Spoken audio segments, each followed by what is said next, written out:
This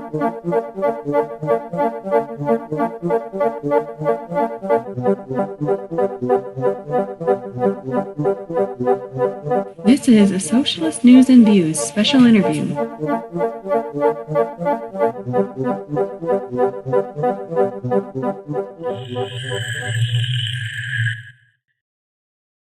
I'm Nick Schillingford, coming to you from the Urban Cabin Studios in South Minneapolis with this special interview.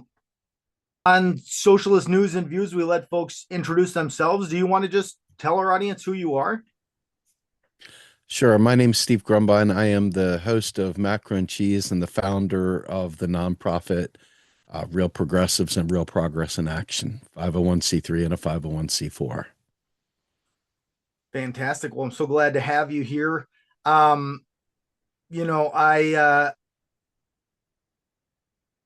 I first saw you on Tracy Carson's podcast, and I thought that was really great. And I was like, okay, I want to learn more about this. So I've been, thinking about it, looking at it a little bit more. And I want to get into some more details on that. But, modern monetary theory, it's not necessarily something people come across all the time, or necessarily people are familiar with. Can you just kind of give the, your elevator pitch for what is modern monetary theory, how it differs from like older models or classical economics that people might be familiar with? Well, modern monetary theory is like somebody did a walk around with the people that actually create money and pay bills and how the economy works. They like basically sat over their head doing a time and motion study. Yep, you do that next. Okay. And so what they did was like an anthropologist looking over the frozen caveman, they looked and observed what is the material reality of the monetary system and smashed that up against the lies and fibs and insanity that everybody repeats. And we're like, wait, these things, they don't work together. They don't make sense. And so you could think of MMT as a description of the way money works in general, period. Because it describes the gold standard and it describes a fiat system. Most people think of money as, like a commodity, like gold and things like that. I don't know why you've never lived in a real gold standard in your entire life. Right. Yet somebody who, people bleed on about, they're going to devalue the dollar. It's going to cause hyperinflation. We're all going to die and insane stuff. So MMT is a lens to understanding the way modern macro really works. It's not like it's really not even a new school of thought. This is kind of an old thing that once was known that unfortunately, and I have some very pointed statements on why this changed, but people stopped understanding. We got dumber and we started repeating things that just weren't so. And we said it with absolute certainty without having any basis. In fact, we just regurgitated and repeated nonsense. And you see it in particularly bad situations with our friends in the socialist movement. We see it badly with libertarians, and we see it badly with a lot of folks, regular normies that watch TV every day that repeat the same stuff over and over and over again. So there's no group that is immune to the insanity of what most people think of as economics. So MMT describes how money is born. It describes what taxes are for. It describes how the global stage, you oftentimes hear people say, well, MMT is just printing money. And so as long as it's not on the international stage, what if they devalue that? All these people that don't have enough information to fill a thimble have some really, really deep certainties about the way money works. Right. And the discussions tend to veer off into the absurd. And the problem is MMT is very boring. It's just very Sure. straightforward. The state creates money when it spends. So the money didn't exist 1 minute. The next minute, the state keystrokes those into the bank accounts, and then they spend it. And once they spend it, now it's in the economy. Now it's money. But the government doesn't have money. It doesn't have it, nor does it not have it. It creates it when it spends. And so then the next really, really silly question is, well, then what happens to my tax dollars, right? Right. And it's like the government instituted a tax for the purpose of creating a monopoly power over its currency. By you having to pay taxes in the unit of account that the government freely creates, there's an obligation that you now have to do something. You got to do something to get the government's money. The government spends it first, and then it taxes it away. It deletes it. It destroys it when it returns home as a tax. So if you're a socialist, and I am a socialist, I find reading socialist literature very challenging. Michael Parenti, for example, in Against Empire, I would say that it's a wonderful book, but it could be reduced to a pamphlet if you got rid of all the economic illiteracy in it. Really brilliant man, wonderful understanding of the way empire operates, terrible at understanding money. Listen to Shama Sawant. She's like, we can have healthcare. We just need to tax the billionaires to get the money to have these. And it's like, sorry, Shama, you're wrong. That's not how it works either. You got everybody loving you because you are a warrior for the cause, but you don't understand money, and Right. you speak to it far too often, and you pollute the minds of tons and tons of people to believe that they've got to fight a tax war in order to have healthcare, in order to have a Green New Deal, in order to have roads, in order to have all these things, when in reality, the state spends that money into existence. The taxes happen after the fact, merely to create a loop. There, if you cut, for example, let me give you an example with the military. Let's say we take the military and we reduce the military budget by 80%. Some crazy number, right? Wonderful, but crazy number. Sure. That's money that is not spent into the economy. Now, sure, you get to laugh at, hey, Halliburton didn't make as much and Boeing didn't make as much, and all these bad guys that we don't like didn't make as much. But you also starved the regular working class, because as much as we hate the military, the economy is intrinsically tied to military Keynesianism. Everything from local communities relying on the local air base or the military base or the Marine base or the shipyard or whatever it is. They have intentionally spread production of the military to all 50 states. And so if you cut military spending, you hurt the material conditions of the local community. See what a sick, perverse kind of arrangement there is there? Right. So someone like a Shama Sawant would say, well, we're going to cut the military. That's splendid. But if you don't have a huge, massive spending bill to back that up, you're going to create a problem that is going to be a deep recession, perhaps even a depression.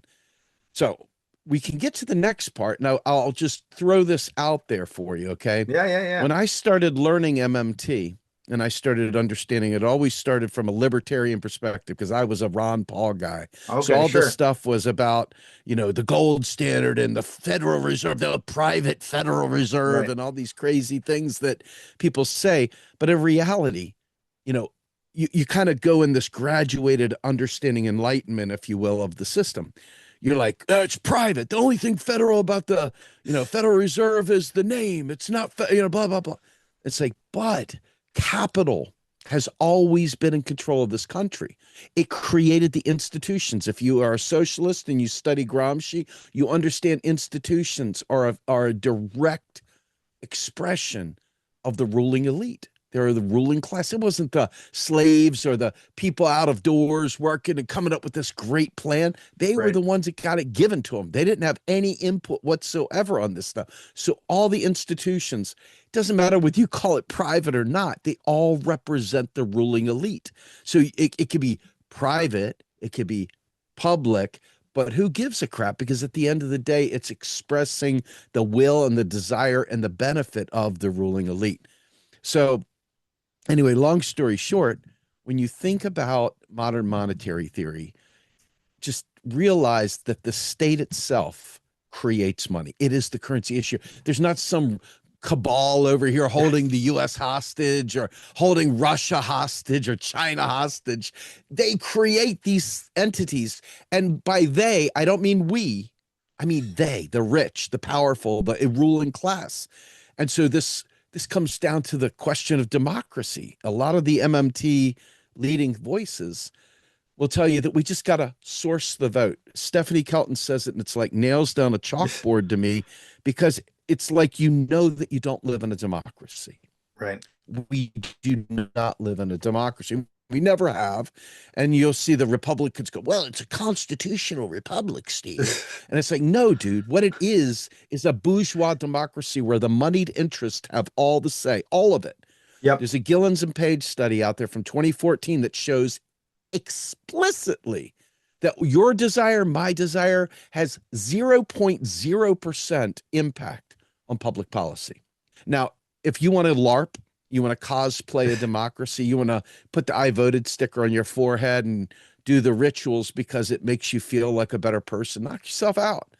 But it's literally not going to change anything. So this is where my journey on MMT has come full circle, in that I started off saying, man, once you understand that taxes don't fund spending, that the state creates money out of thin air and that it taxes it away to keep that, you know, what are you going to do, just print all money? No, dude, we delete money when it comes back as a tax. So the money doesn't just keep going like this. You spend it, you tax some away. That's how it goes. But what have they done? They eliminated the taxes on the rich for the most part.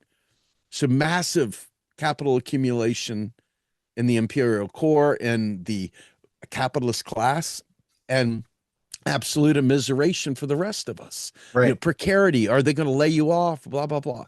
So my interest in MMT was we can fix it. We can retrofit every smokestack in the country. We can do a Green New Deal. We can do Medicare for all. We can do wonderful things, right? And we could if we actually had control, a actual democracy, if we controlled any of this. Well, but we don't. And so my arc on MMT went like this. I hit a crest where I was like, you know, wait a minute, hold on. None of the stuff that I'm saying is coming true. It's not that it's not true about the economic system. It's just the power dynamics are such, because we're not sourcing any flipping vote. That's a lie. And it's a lie that I wish the MMT community would like distance itself from and stop, you know, pushing that nonsense out there. It's fake. It's not real. Okay. So as you come back down the arc, you start realizing class interests and who is being represented. We always ask dumb questions like, well, how come they always have money for war, but never for the poor? Right. Really? I mean, like, I don't know. Why do you suppose that is? Yeah. Put your thinking cap on. Why do you suppose I know, that is? right? So my arc of MMT has come to, it's very important because it is literally how our system works today. But it's also equally important that you couldn't vote a third party in and change this. That's not going to work. The system is the oligarch system.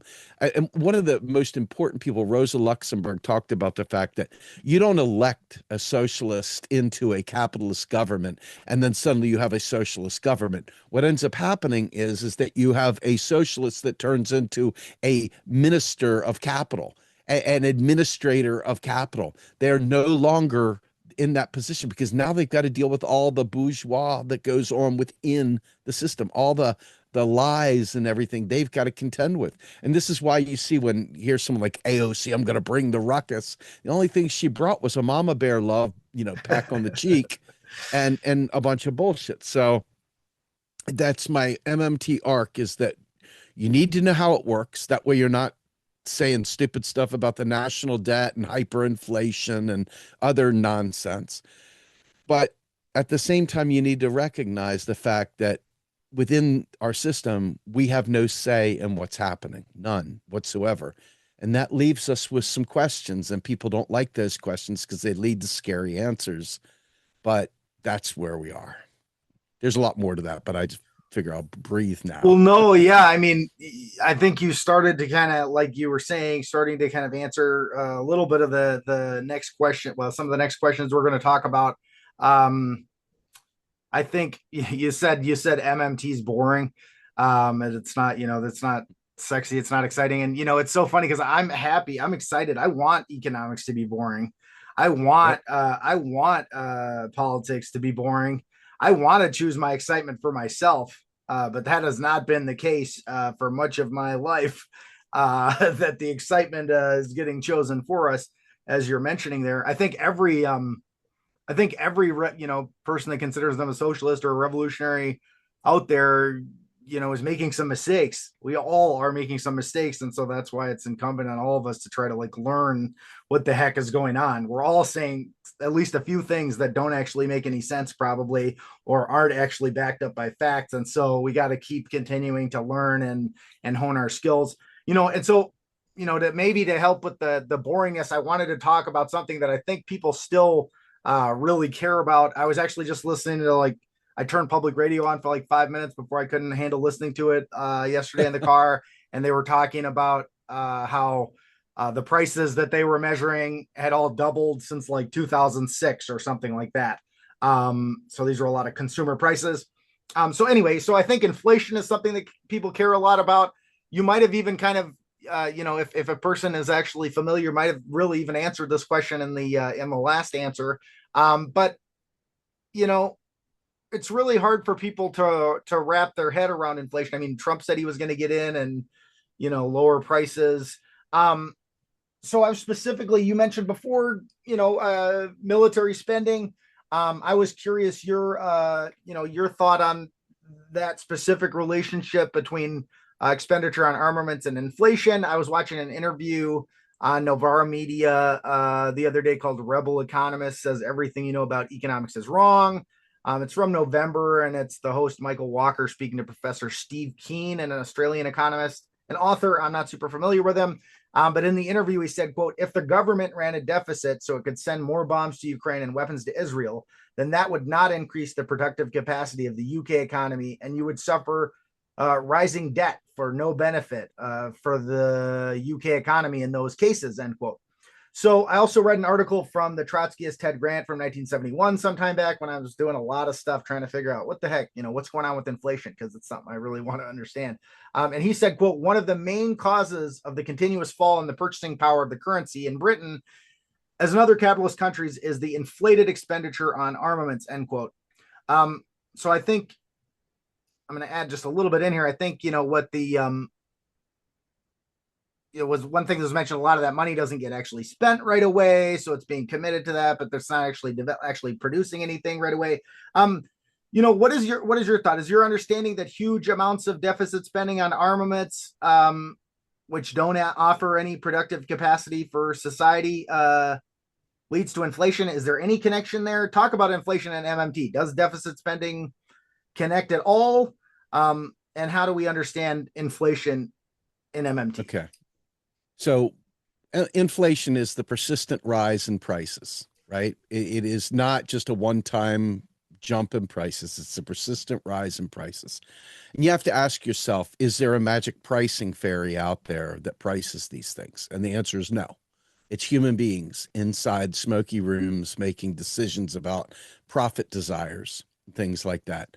When I went and got my Master of Business Administration, for those that, this guy cracked an economics book. Well, dude, I've got 2 master's degrees, right? And I started a PhD years ago that I didn't finish.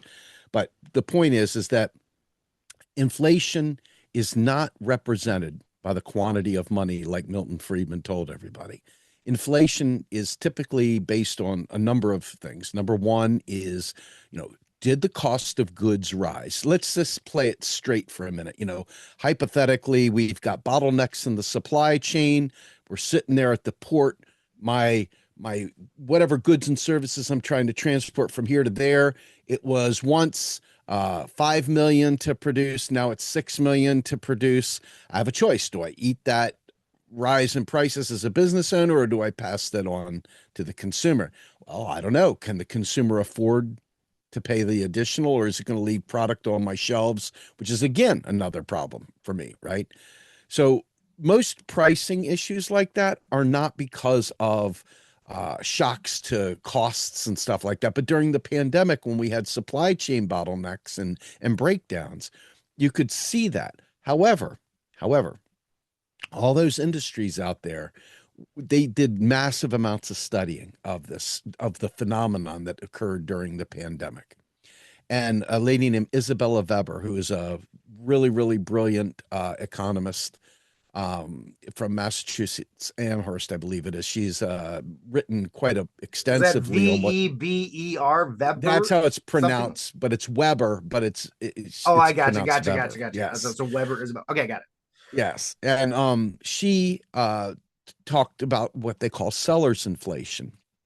And what they found was that a lot of these companies, without any rhyme or reason, were jacking the prices up 1,000%, 900% profits, all that stuff, gouging throughout. So what you find is that inflation typically ends up being a direct result of monopoly power of pricing power, the ability to manipulate prices yourself. Um, Obviously, you also have, like I said, costs of production go up, then you'll have cost increases.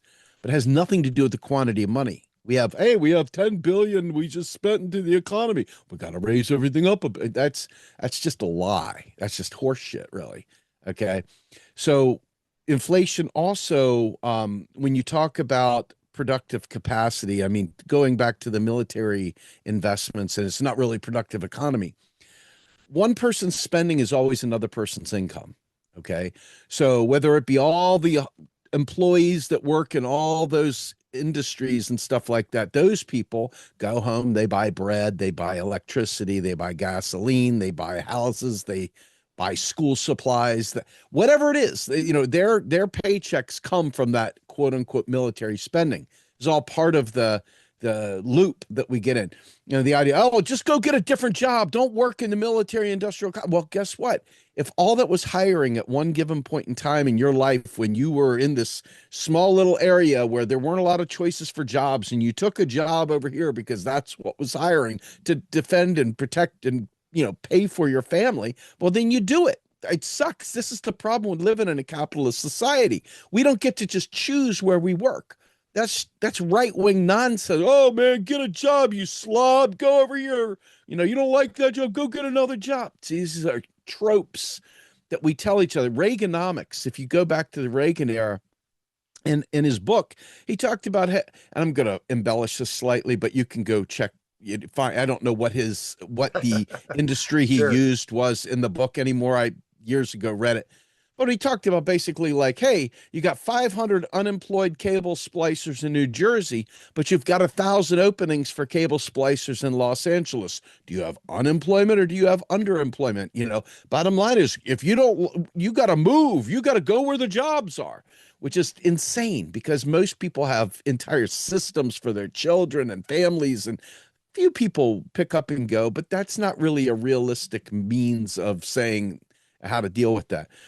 So at the end of the day, the idea that inflation is tied to military spending that's unproductive, et cetera, I don't think it's no more true than if you were to quote unquote do a UBI, which is highly inflationary. It truly is spending money without any productive capacity whatsoever. That is the most inflationary thing. Why?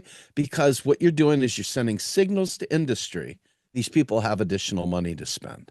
And what do they have? They have people, they have AI programs, et cetera, that say, where's the sweet spot for us to get the most profit from this? And they set their prices accordingly to that, not to whether or not that's the cost of producing it. Not, they'll adjust demand too, to ensure that there's scarcity, artificial scarcity, to ensure that they can drive the price up or whatever it is that they're gunning for. There's so many tactics to pricing. There's the 4 P's of marketing, all right? Product placement, price, and I can't remember the other thing, but there's like the 4 P's of marketing. And these are really key to how they price out whatever it is that they're putting in the market. Do they want to be the low cost leader? Do they want to be an elite? These things all play into, pricing strategies. This has got nothing to do with the quantity of money, though. In fact, unless you subscribe to a laissez-faire capitalist ideology, which I do not, I'm a socialist, I do not believe in that, okay? Right. Then if you just allow businesses to do whatever the hell they want to do, to price things up through the roof without justifying the expense, there's nothing to prevent the government, other than the fact that they're in bed with them, Right. to put price controls on things, to say you cannot gouge, no gouging or what, you could do that. You could cap all credit card interest at 3%. You could. You could do it at 5%. You could do it at 1%. You could eliminate credit and say credit is illegal to do unless you could do anything you want. These things are not like acts of God. These are things that human beings decide and make decisions on, except it's not democratically decided. It's done by capitalists, by the capital order, if you will. So when I think of inflation, the other aspect of this is when government spends, it's not how much it spends, it's what price it chooses to pay for whatever it's buying. Okay. So I don't know if you've ever worked in a government sector before, but what the federal government in particular does is it puts out these things called RFPs, requests for proposal. I've worked on the other side. Okay. Software. So they put the RFP out and they say, hey, we want somebody to build us a software system that does all these things. They have the whole requirements listed down. And then companies bid on it. And the company comes with a rate card. I've got 5 senior developers that are going to make $400 an hour. At least we're going to bill them at $400 an hour. Yeah, they'll right, probably get $100 an hour. Yeah, exactly. Know, right? Yeah. So the gouging that goes on there. But if the government says, yeah, we'll pay $400 an hour for a senior developer, well, guess what? They've been the de facto price setter because the one that receives the first government dollar when it's spent into existence, they are in effect the de facto price setter at that point. They have set the price. The difference is that now the company, once it receives $10 billion, then pays its employees whatever it does, and then it sets that money aside and profit and gives bonuses or whatever else it does, right? So when you think about inflation, think about it as the price that government decides to pay. If government says we're not paying that price and they go for a lower cost, all of a sudden, it doesn't matter if this guy's trying to price it at that thing, the government just paid it at $25 an hour versus $50 an hour. So they can keep that price unit down. And that is how they set pricing. That's a nominal price anchor, the way that the government spends. The other thing that is important is that when you think about, we've talked about like issues with supply chains, supply and demand. You know, you have not enough supply, you have problems with costs. That's an inflationary element if they choose to pass that cost on to the consumer. The other is when government chooses to pay higher prices. I also talked to you about sellers inflation, where sellers just randomly choose what profit desire they have, and then they go ahead and set that price. But none of this is about the quantity of money. They're printing money. It's causing inflation, right? Well, really, no. I mean, it's just you say, you said if they choose to pass it on to the consumer. So the more I think about it, it's like I would actually make a joke. This joke related to the inflation. I would say, oh, I know where the inflation goes a little slower, where there's a bottleneck, and it's this Indian grocery store. It's a pretty good size, but at the time they were pricing everything by hand with one of those old like price scanner things. So they had to go through and do that every time they wanted to raise their prices. They'd have to go through and price scan everything with the new thing. I was like, so I know inflation goes slow there. So if the prices just went up, at the gas station, and they're going to want to put their prices up over there, I know they got to go through and do this on all their things, and it's going to take them a while. So but I mean, are they just setting the price? Is setting the prices is essentially their decision to set the prices, and a whole bunch of kind of like if I walk gouging? Yes, if you go into a gas station, one day the gas might be $2.69 a gallon. Next day it's $3.57 a gallon. What's that all about? It's prices paid. Because these prices are priced forward. It gets wonky. That's crazy. And they also price the gas below to get people to come in. Supposedly, I don't know, and they price the gas slightly below what I don't know, something, whatever. There's a whole bunch of different strategies. There's a lot of numbers that go into it with gas stations. It's up to them. They got to stay in business. So whatever price they think that they can get, they will price to. You know what I mean? And I think that if you get past the monopoly pricing kind of thing, like, hey, we're a big company and we've got control of this market and we can price anything because you need it, you want it, and if you don't pay the price we have, you don't get it. Right. Government could step right in if that was real. If government actually served the people. It does not serve the people. Very important distinction to keep in mind.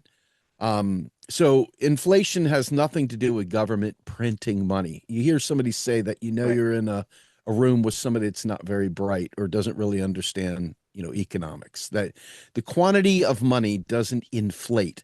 And they talk about, well, how come it was, back in 1903, it was only 2 cents for this, but now it's 200 million.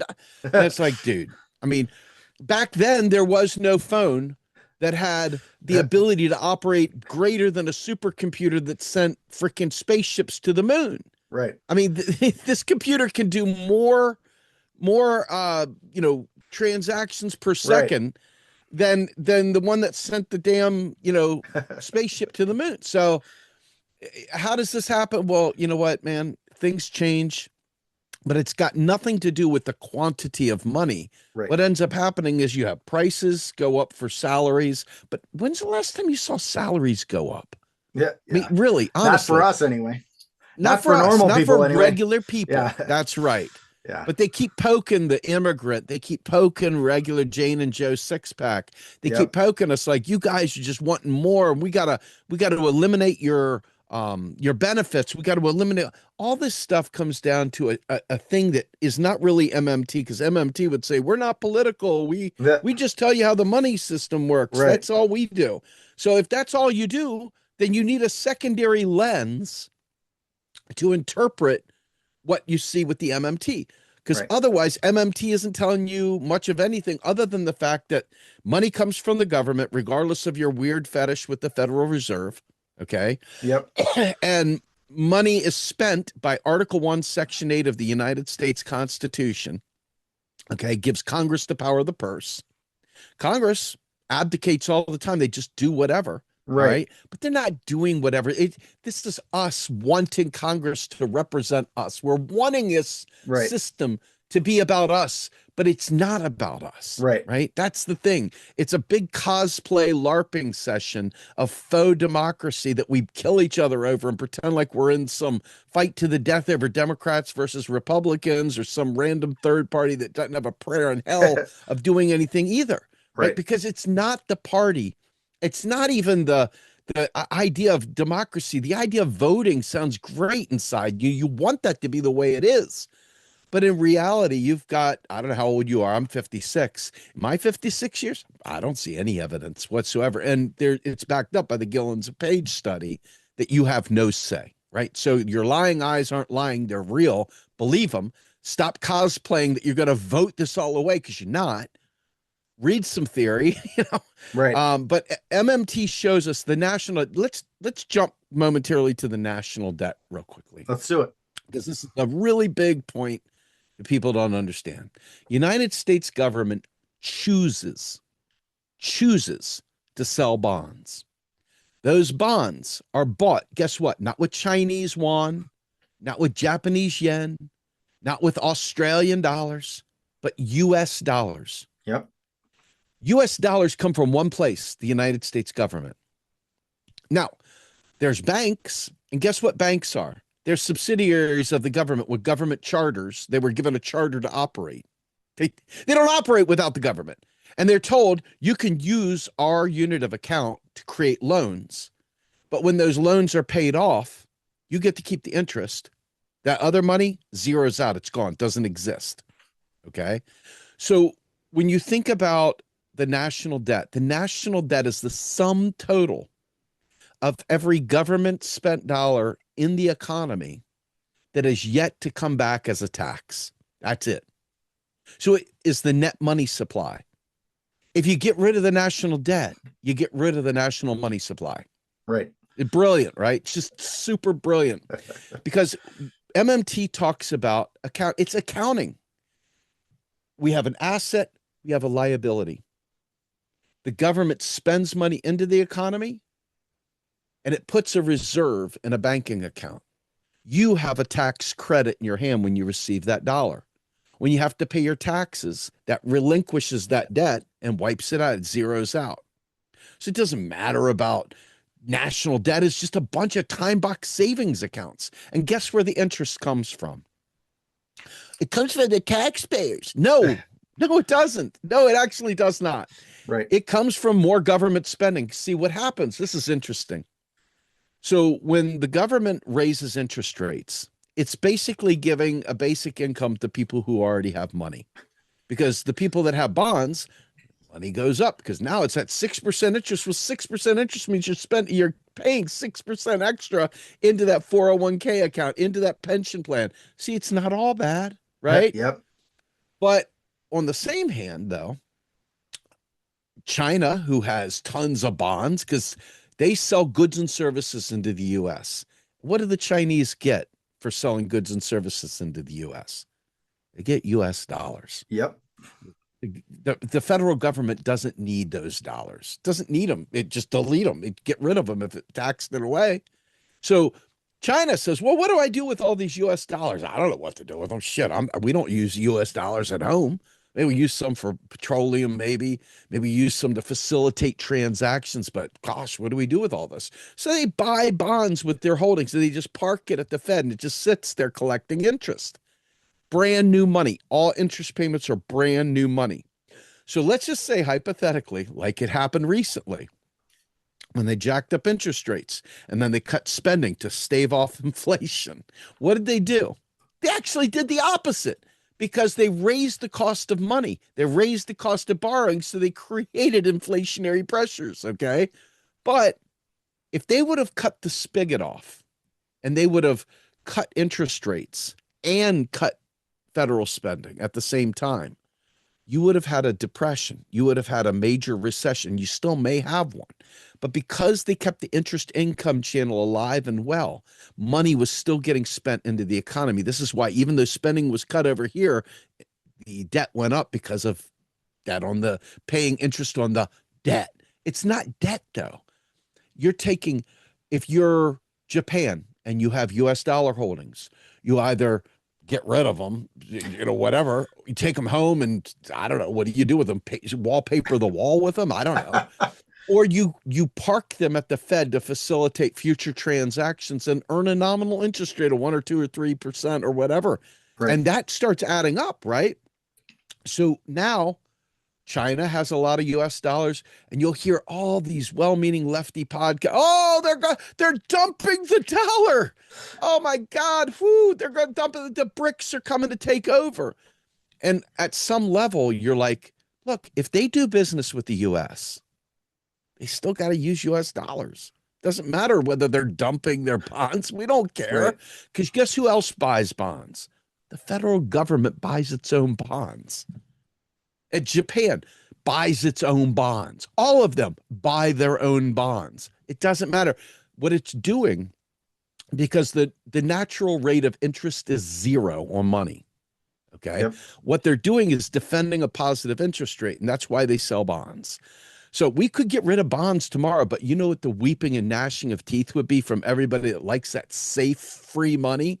Right. It would be tearing their hair out. So bonds are just a safe investment. They in no way, shape, or form are debt that we can't pay back, because we're just spending the money into existence. And this is the problem. People that don't understand the way its system works, they got it all backwards. They think that we have to tax to get money to spend. But in reality, where did the first dollar come from? Right. Where did the first dollar come from, folks? It didn't come from taxes. From the currency, currency issuer spent money into existence. Currency user pays taxes to keep the value of the dollar. That's a funny story. The Confederacy, they had put an election against taxing. They didn't want to tax. They couldn't maintain a tax because there are states' rights. Forget that tax thing, right? Well, they had hyperinflation in the South during the war. Had they been able to maintain a stable currency, they probably could have won that war. I'm not saying it's good, but in the way, all these years later, you could say, did they win? Maybe they had the long game, because look what's happening now, right? But in reality, they couldn't enforce a tax. And that tax is what provides the legitimacy and the stability of the currency. Because if you have that motor going, that priming of the pump, I pay money, spend money into existence. In order to get money moving, I've got to have a tax, and the tax drives the currency, drives people to do things, creates buyers and sellers of goods, creates markets, etc. All that stuff comes from the government, every bit of it. There's no private anything. The government creates it. And this is why the government buys and bails out banks and does all this stuff, because it is there to facilitate the needs and whims of capital, not us. That's why, hey, how come they bailed out the banks but not the homeowners? Yeah. I don't know. Why do you suppose?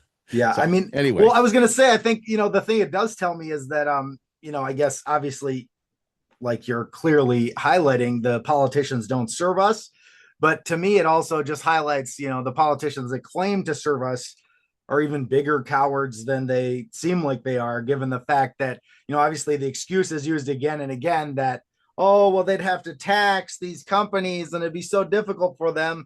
But the thing you're making clear is that's not even true at all. They could literally do this stuff tomorrow if they wanted to. And I know there's a caveat there around having the actual real things in the economy, the resources in the economy to actually back that up.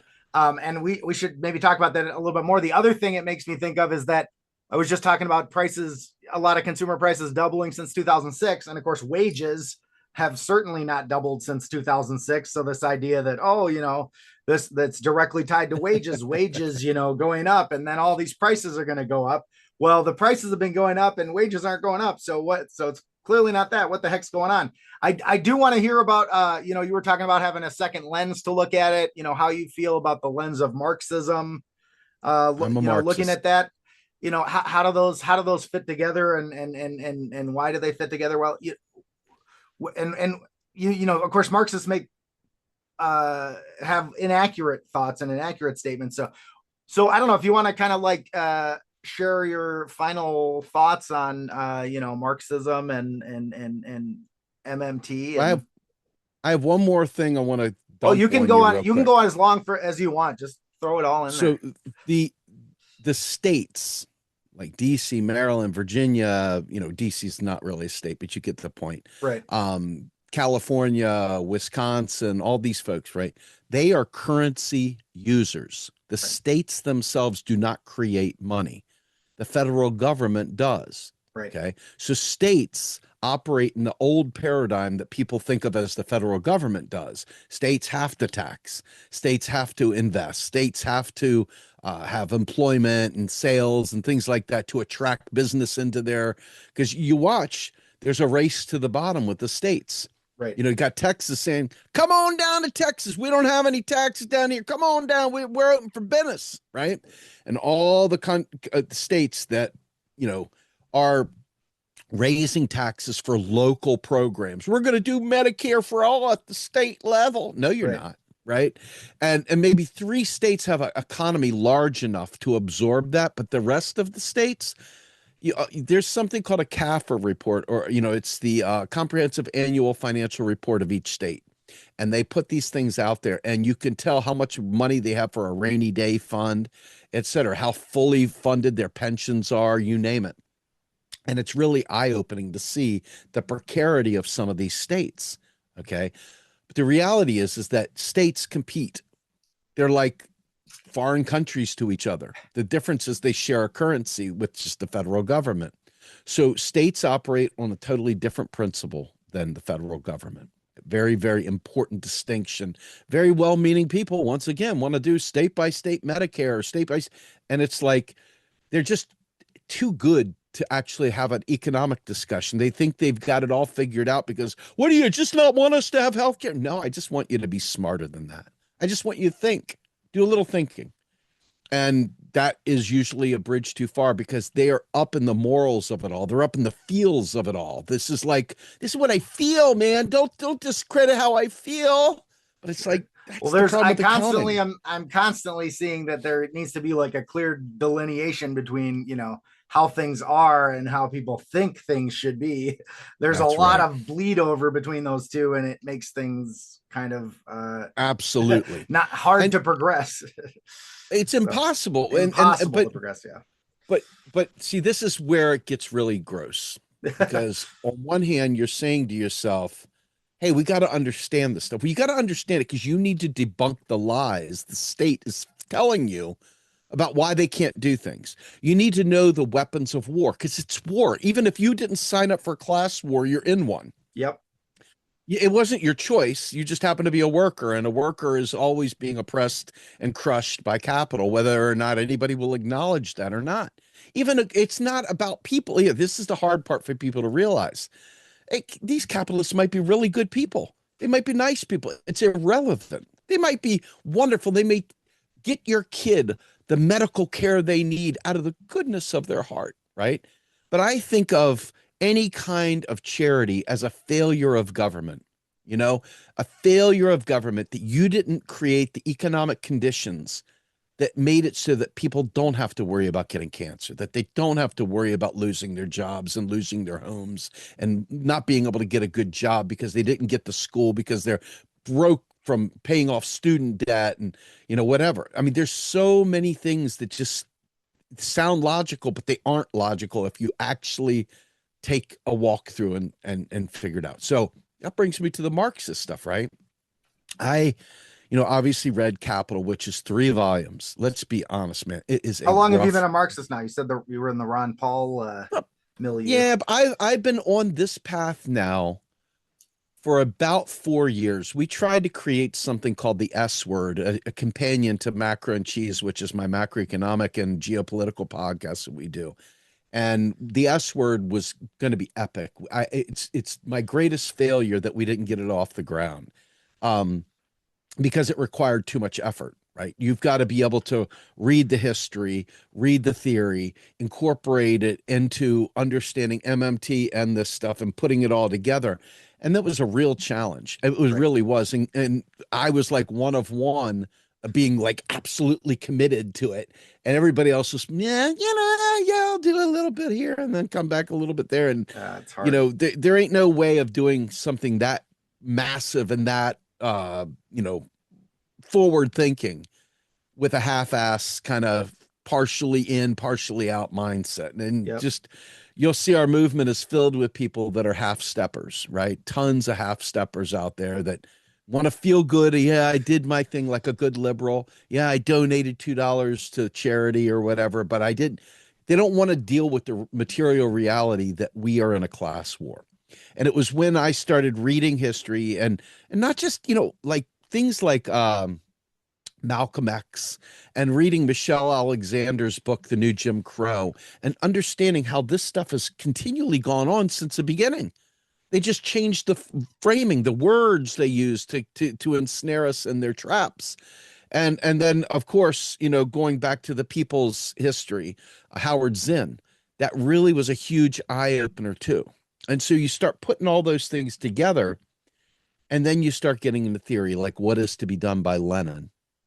And you read Marx Capital, and you read Engels, and you read Rosa Luxemburg, and you read all of historical and dialectical materialism with Stalin even. I mean, folks, Stalin, I'm a Trotskyist. I can't possibly hear those words. You can't even touch a Stalin book. It'll melt your hand if you're a Trotskyist. It's ridiculous, man. The LARPing within the Marxist community is so epic, it's not funny. I mean, they're frantically fighting about 100-year-old conversation when the material conditions of today are so dramatically different that only take what you need and leave the rest from yesterday, right? Really, it's important to interpret today through that lens. And that's why I do like the historical and dialectical materialist lens. It really does allow you to see how things came to be, not just say, well, this is the way it is. No, you have to see how it came to be and why it shouldn't be that way or why it should be. You need to understand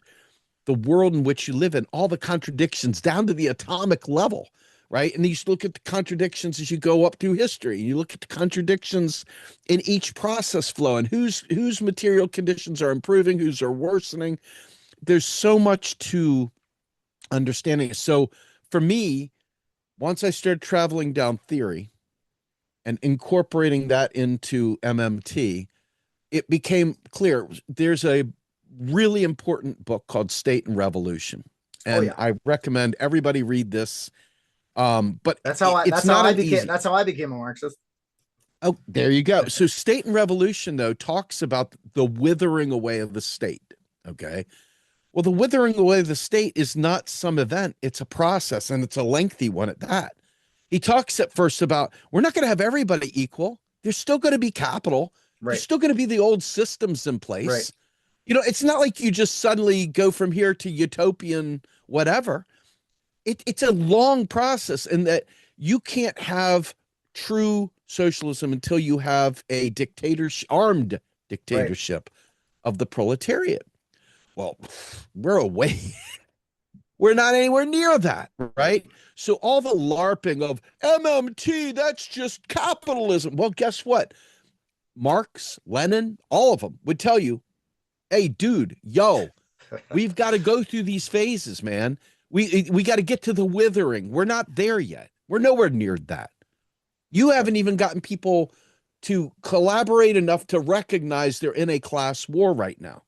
You have people will not do that. Why? Because the hegemony of thought that is brought through all the different modes of propaganda and indoctrination through the school system, through the churches, through just even cartoons. Right. You know, I watched a Roseanne when it came out, and I did not like Roseanne, but I watched the initial when they all came back together. Yeah. And there was a fight between Roseanne and her sister, very first episode. And it was Roseanne getting angry at her sister for voting for Jill Stein. And she said, you know, the only problem with socialism is eventually you run out of other people's money. Real great quote from like Thatcher or whoever, right? Right. But the reality is completely wrong. There is no such thing as taxpayer dollars. There is only public money. So if you think of it like that, and you recognize it like that, then you could watch these shows and say, you know, this is bullshit, man. You know, this is them trying to condition me to believe that we can't have nice things. But the reality is, once you understand, that's why this lens with MMT and without MMT, this is why it's so important, because you need to know. It's like if you think about 1984 and you think about all the lies that they were told. Hey, double plus good. They're increasing the chocolate ration from 4 to 2. What? Increasing the chocolate ration from 4 to 2. Yeah. Do you just hear yourself? But they don't, because hegemony is that way. It is really powerful. And so to me, understanding MMT is more important than almost anything, because it is the tool, the weapon. It could be for good, and it would be for good. And if we had a dictatorship of the proletariat, if we lived in a society where government represented people, right? Then the power of fiat would be wonderful, because the dictatorship of the proletariat would say, we need the construction guild, whatever, you know, come up with a random guild. We need them to build bridges. Hey, thanks, guys. And so they get paid whatever the pay that they arrange with the they get paid their rate, and they go out and they build bridges, whatever. The same thing would be like the government's a dictatorship of the proletariat says, hey, we need to have health care, you know, doctors guild, etc. Here's what we're putting out there. And voila, Doctors Guild is paid. We do the physicians, whatever. In the end, if you understand that that's all possible, but it's not possible because we don't live in a democracy, we don't live in that, you got to be able to weed through the lies. And to me, that's where Marxism, historical materialism, dialectical materialism, all the theory from all the different players, and I'll be perfectly honest with you, on some level, you're watching this play out in real time with Venezuela. Even Venezuela, you know, they went through the Bolivarian Revolution, Chavismos, you know, Chavez had, you know, made some mistakes, but did a lot of really good things, that he always acknowledged what he did wrong, and they would make changes and so forth. But then he died, and then you have this instability come through. Why? Because the U.S. government works on behalf of multinational corporations, and they sit there and they whittle it away through IMF, through structural adjustments, through all these debt instruments that they impose upon the global South. And this is all explainable through an MMT lens. You know that in Venezuela, in order to get gas, because they produce all this oil, but they don't have the refineries to refine it. So they have to sell their crude out on the market, and they also have to import refined fuel. So it's like in Tunisia, it's all over, it's Africa, you name it. These groups send their real resources out to be value added manufacturing, and then it's sent back to them. They got to pay a premium on their own real resources. So you understand that capital wasn't going to allow a socialist government to exist by nationalizing the oil industry, taking away the oil companies, equipment and capital, and say, hey, we're nationalizing this. You should be able to do that. You should be able to do that without any problem. China does it, but China has nukes and an army and says, you know what, F with us, find out. That FAFO thing that these idiots say about poor people protesting against ICE. FAFO, right? Well, in reality, socialist countries are left in this very, very difficult isolation. And so the idea of having socialism in one country, I believe, is possible. You saw that with the Soviet Union. It wasn't perfect. Why? Because nothing is perfect. It's always evolving. It's always withering. It's always growing. And there's always mistakes. People are human. They make mistakes. Hey, wait a minute. We had a horrible cold sweep through the area and brought pestilence and famine. And guess what? We didn't have the right preparation for that. And whoa, people died. Did you try to kill everybody? No, you didn't try to kill everybody. But the problem is that you're learning things. Down in Zimbabwe, you had the most brutal hyperinflation with Mugabe. He took the farmlands away from the colonizers and gave it to the warlords. Well, the warlords didn't know how to farm land. So their productive capacity of food plummeted. It didn't matter how much money you spent. You could put $1 million for a loaf of bread. You still wouldn't have a loaf of bread if there wasn't a loaf of bread available. Yep. So they had to get imports to do it. Same thing with Weimar Republic. The labor sector, the industrial sector went on strike. Production went down. You had debt denominated in a foreign currency. You had debt denominated in French francs. And the French were douchebags about it. They're like, hey, man, you're only paying it in this stuff. So what happened? Germany went into a major hyperinflation. Weimar went into a hyperinflation because the money was worth it because there was nothing being produced. You could take a wheelbarrow in there, but there'd be one loaf of bread and people are fighting over it like crazy. So at the end of the day, foreign debt, not payable in your own currency, is the most important differentiator, because we talk in MMT that a country cannot go broke on debt denominated in its own currency, in its own unit of account. We can't go broke in dollar debt. We can only go broke if we borrow Japanese yen, Chinese yuan, whatever. We don't do that. We don't borrow British pounds. Right. We don't borrow we create our own currency. Okay. And so people say, well, what if the rest of the world rejects it? Well, then you find a new partner to dance with and you bring production home, whatever.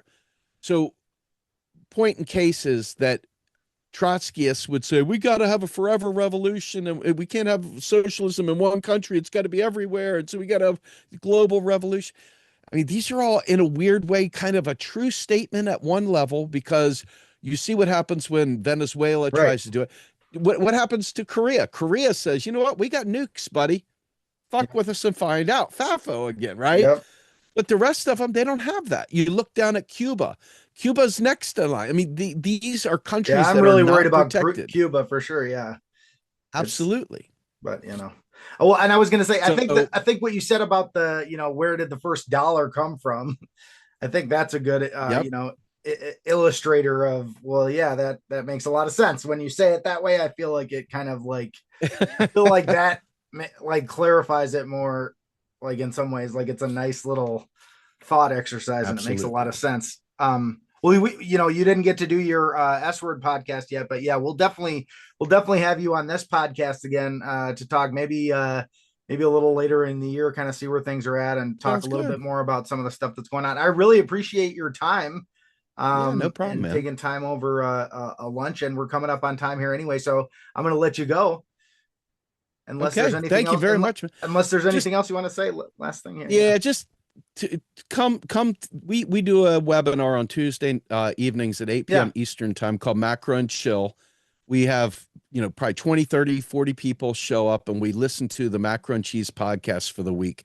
We're trying to develop class awareness, class consciousness together, and learning these things are hard. They're normally kept in the academy with academics that are using big philosophical words and, talking in big words that most people, regular people, don't understand.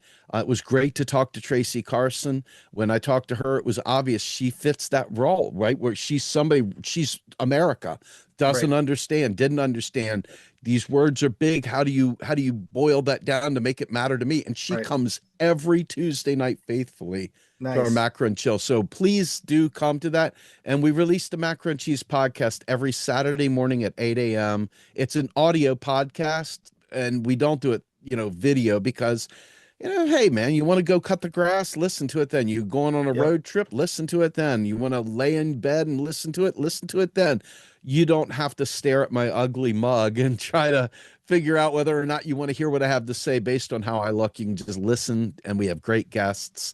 A lot of socialists. We have really big names coming up, like Gabriel Rockhill will be coming up soon, and Ali Kadre, and we had Vijay Prashad recently, and of course we have a lot of the MMT community as well. So come to our website, realprogressives.org, and yeah, that's it. Thanks for having me on, we'll man. include links to all that stuff too. So I appreciate your time. Thanks so much.